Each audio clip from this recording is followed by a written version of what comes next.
मैं हूं इमरान और चौपाल गॉसिप में आपका स्वागत है। शख्सियतों की श्रृंखला में आज हमारे साथ हैं एमडीएस यूनिवर्सिटी के पूर्व छात्र संघ अध्यक्ष और सरवाड़ पंचायत समिति के पूर्व सदस्य शक्ति प्रताप सिंह। इनसे जानते हैं इनके सफ़रनामे के बारे में।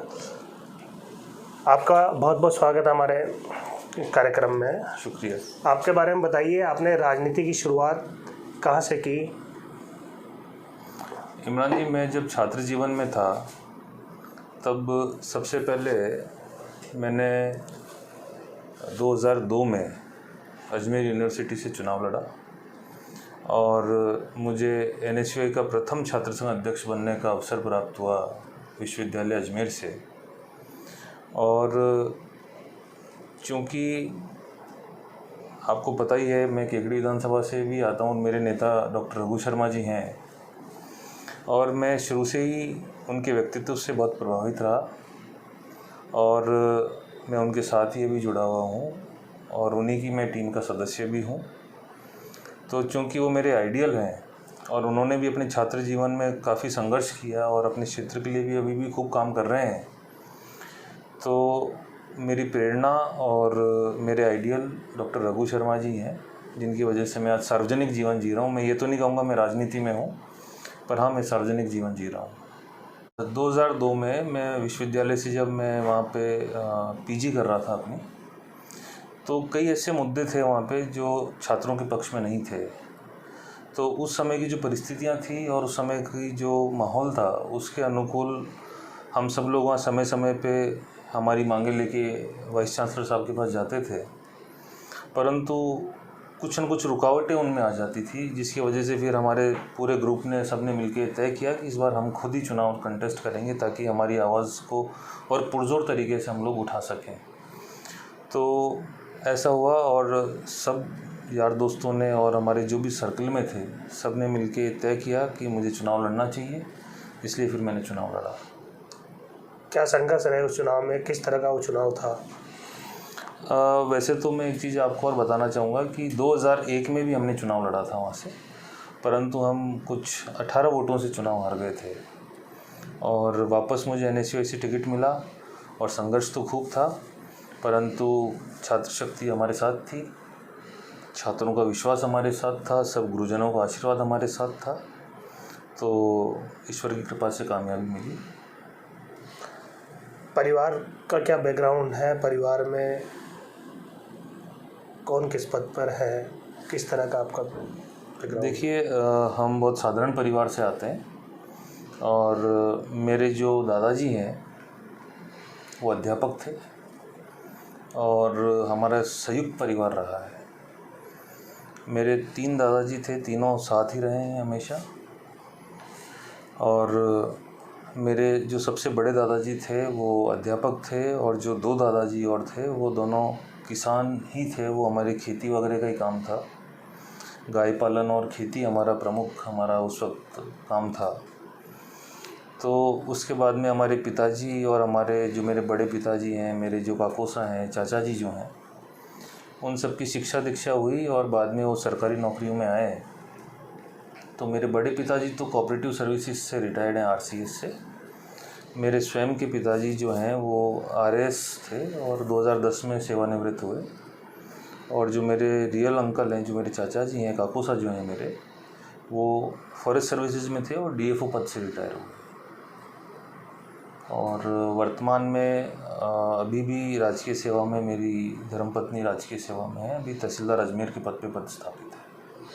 छात्र संघ चुनाव के बाद फिर आपने पंचायत समिति का चुनाव लड़ा, काफ़ी गैप रहा उस सबके बीच में।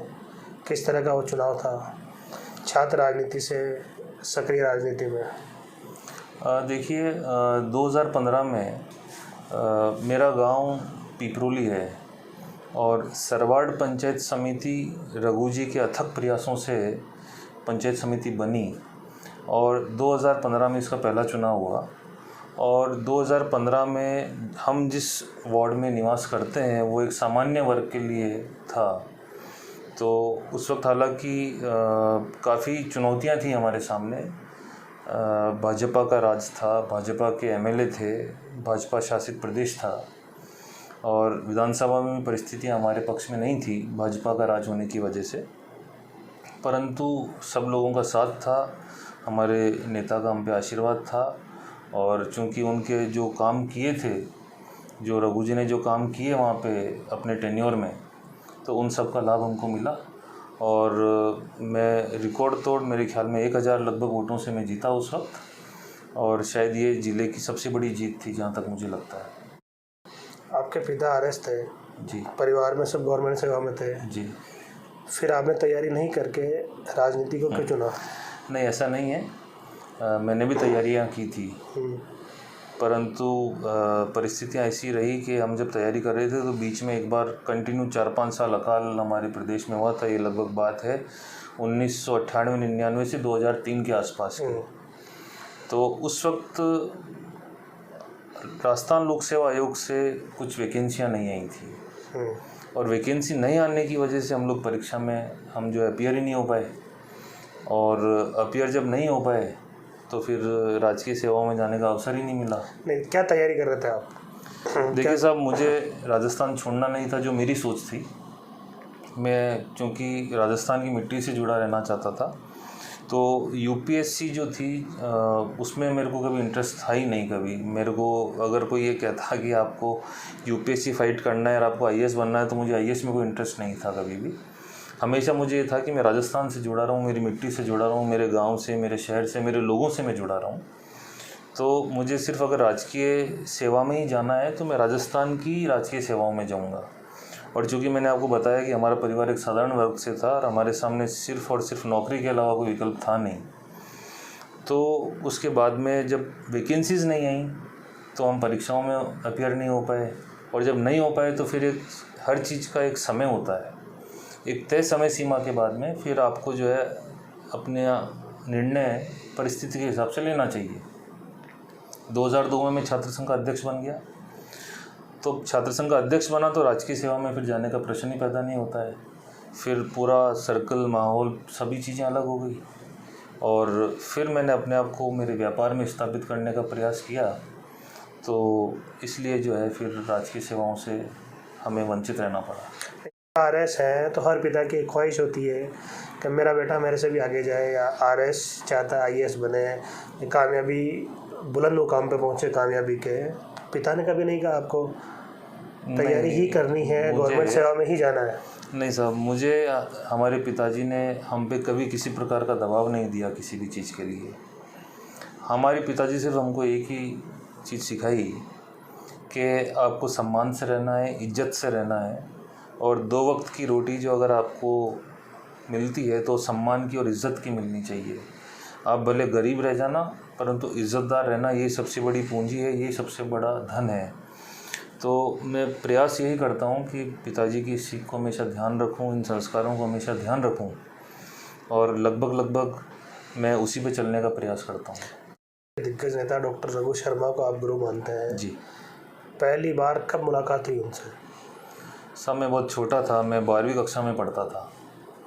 ये सन 94-95 के आसपास की बात है, और उस वक्त रघु शर्मा जी ने जयपुर ग्रामीण से लोकसभा का चुनाव लड़ा। तो मुझे सिर्फ इनका नाम ही नाम सुनाई देता था उस वक्त, तो मैं चूँकि विद्यार्थी था, लेकिन मेरे परिवार के लोग और हमारे गांव के आसपास के जो लोग हैं, ये सब डॉक्टर रघु शर्मा जी के ज़बरदस्त समर्थक थे, जिसमें से सबसे पहला गांव कल्याणपुरा आता है। तो वहाँ के मेरे जितने रिश्तेदार थे या हमारे जितने लोग थे, वो जब इनकी हमें बातें बताते थे तो मुझे में एक बड़ा ऐसा लगता था कि एक सकारात्मक व्यक्ति है, ऊर्जावान व्यक्ति है, और बहुत ही दबंग और अच्छे नेता हैं। तो निश्चित रूप से जो है इनके लिए लोकसभा में काम करना चाहिए हमको भी। तो मैं हमारे उन्हीं रिश्तेदारों के साथ, टीम के साथ, हम जो है फागी वाले बेल्ट में हम लोग गए थे। वहाँ पे कुछ 2-5-6 दिन हमने काम किया वहाँ पे। तो वहाँ सबसे पहले मुझे डॉक्टर साहब के दर्शन हुए और वहीं मेरी उनसे मुलाकात हुई। फिर उसके बाद मैंने बताया मैं पिपरोली से हूँ, और मैंने जब अपना पूरा परिचय दिया तो डॉक्टर साहब का अपूर्व आशीर्वाद और स्नेह मिला मेरे को। रघु जी की कौन सी बातें आपको पसंद है जो आपको उनका शिष्य बनाने के लिए मजबूर करती हैं? देखिए साहब, सबसे बड़ी बात तो यह है, ये आपने एक बहुत ही अच्छा सवाल किया जो आज के परिवेश में सबको जानना ज़रूरी भी है कि लोकतंत्र के अंदर राजनेता हम लोग क्यों चुनते हैं। देखिए, रघु जी ने चुनाव लड़े और उनको सफलता इतनी आसानी से नहीं मिली। बिनाई विधानसभा से उन्होंने चुनाव लड़े, सफलता नहीं मिली। लोकसभा लड़ा, सफलता नहीं मिली। परंतु उनका जो संघर्ष था, उनके अंदर एक जो जज्बा था कि मुझे मेरे क्षेत्र के लिए कुछ करना है, उस जज्बे को उन्होंने छोड़ा नहीं। और एक जो कंटिन्यूटी जो उनकी थी स्ट्रगल की, एक स्पिरिट जो उनमें थी कि जो है मुझे किसी न किसी प्रकार से अपने क्षेत्र के लिए काम करना है, और वो तभी संभव हो पाएगा जब मेरी राज में भागीदारी होगी, जब मैं एक सिस्टम का हिस्सा बनूंगा। और आप ये देखिए कि 2008 में उन्होंने अपना पहला चुनाव जो केकड़ी से जीता। 2008 से 2013 के बीच में जो केकड़ी में काम हुए हैं, अभूतपूर्व काम हुए हैं, ऐतिहासिक काम हुए हैं। पिछले 50-60 वर्षों में इतने काम नहीं हुए जितने उन 5 सालों में हुए। 2,500 करोड़ के विकास कार्य डॉक्टर साहब ने कराए वहाँ पे। ये वही व्यक्ति करा सकता है जिसके अंदर अपने क्षेत्र के लिए प्यार हो, अपनी जनता के लिए प्यार हो, और एक जज्बा हो कि हाँ, यहाँ जितने भी लोग निवास करते हैं वो सब लोग मेरे अपने लोग हैं।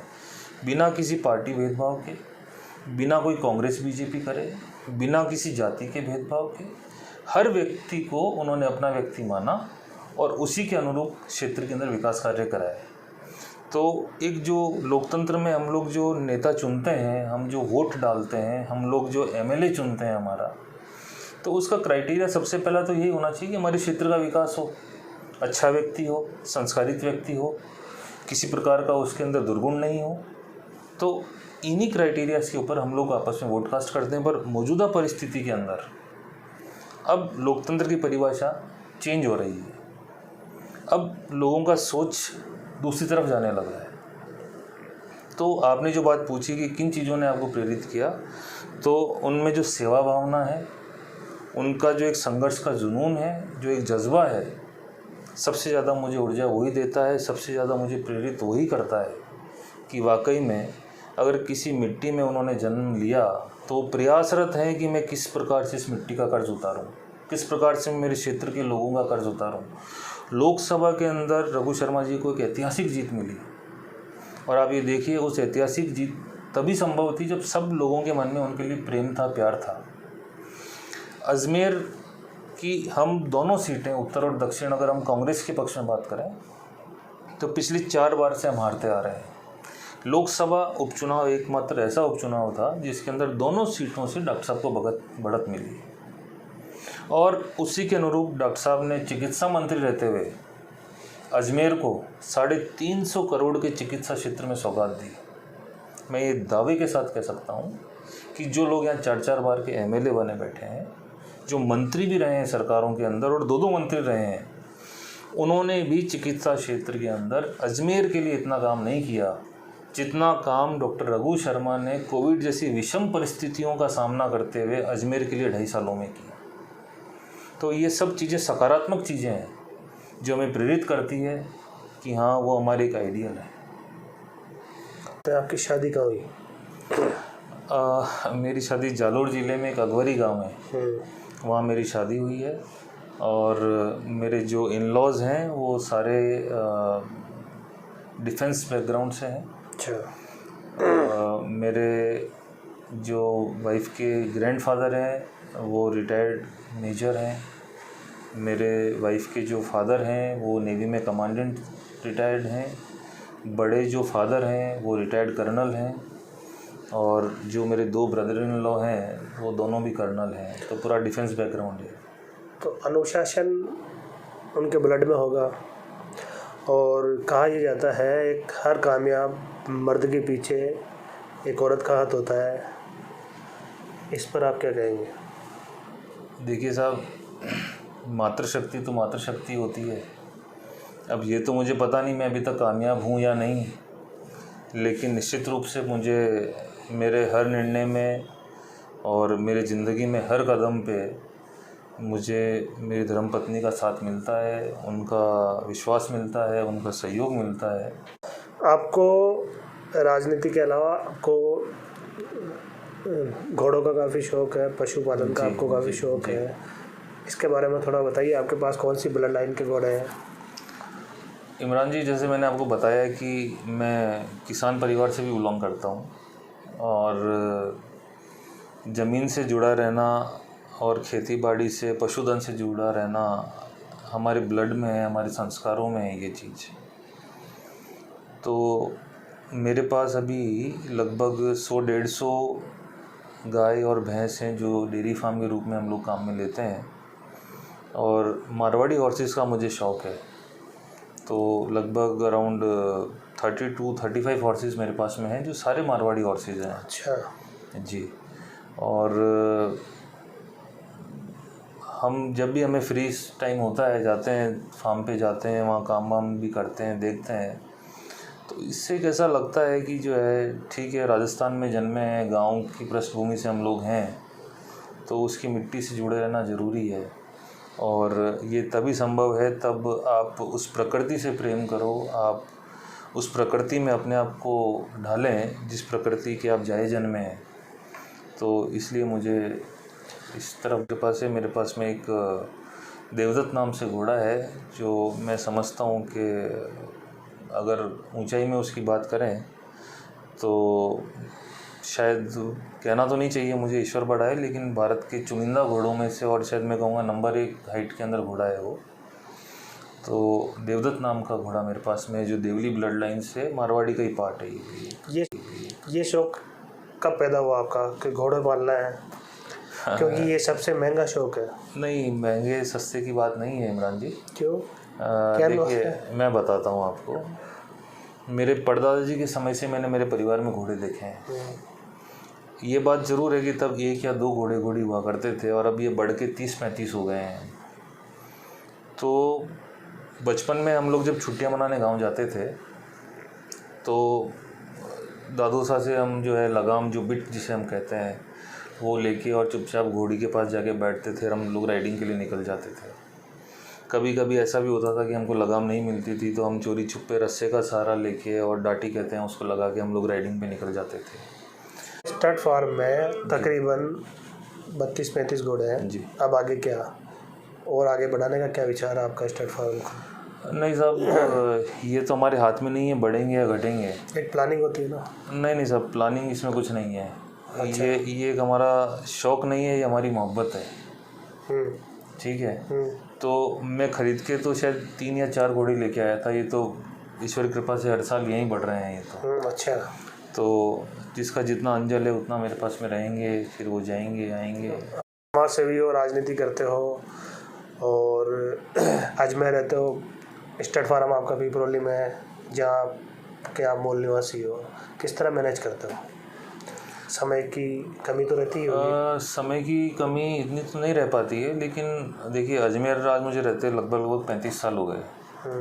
और मेरी शिक्षा दीक्षा, मेरा छात्र जीवन, मेरा छात्र राजनीति सब यहीं से शुरू हुई है। और गांव मेरा यहाँ से मुश्किल से जो है 45 किलोमीटर है। तो पहले हमें यहाँ से जाने में जब ट्रैफिक कम हुआ करता था तो 25-30 मिनट लगते थे, अब 50-55 मिनट लगते हैं। इससे ज़्यादा कोई फ़र्क नहीं है। और आज बच्चों की भी हमें अब शिक्षा दीक्षा अगर देनी है तो अजमेर तो रहना पड़ेगा। तो हमारा अजमेर में रहने का उद्देश्य तो केवल एक शिक्षा दीक्षा ही है बच्चों का भी। बाकी हमारी जड़ें तो गाँव में भी है।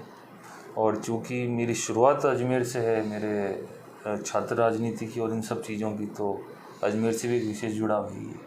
किस तरह के शौक़ आपके हैं? खाने का शौक़ हो सकता है? देखिए साहब, मेरा सिर्फ एक ही शौक़ है, घोड़ा पालन। अच्छा। उसके अलावा और मेरा कोई शौक़ नहीं है। गाने नहीं सुनते आप? मैं सिर्फ भजन सुनता हूँ। कौन सा भजन सुनते हैं? मैं मृदुल कृष्ण शास्त्री जी के खूब भजन सुनता हूँ, मैं मुरारी बापू के खूब भजन सुनता हूँ। मैं जो मेरे निम्बार्क संप्रदाय से जो मेरे गुरु हैं सर्वेश्वर शरण देवाचार्य जी, मैं उनके भजन सुनता हूँ। मैं अभी जो वर्तमान में जो पीठासीन जो वहाँ पे श्री जी महाराज हैं, श्याम शरण देवाचार्य जी, मैं उनके भजन सुनता हूँ।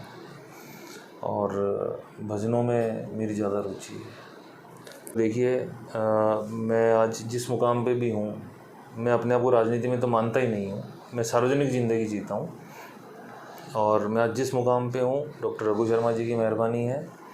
फिर हाजिर होंगे किसी और शख्सियत के साथ। तब तक के लिए धन्यवाद।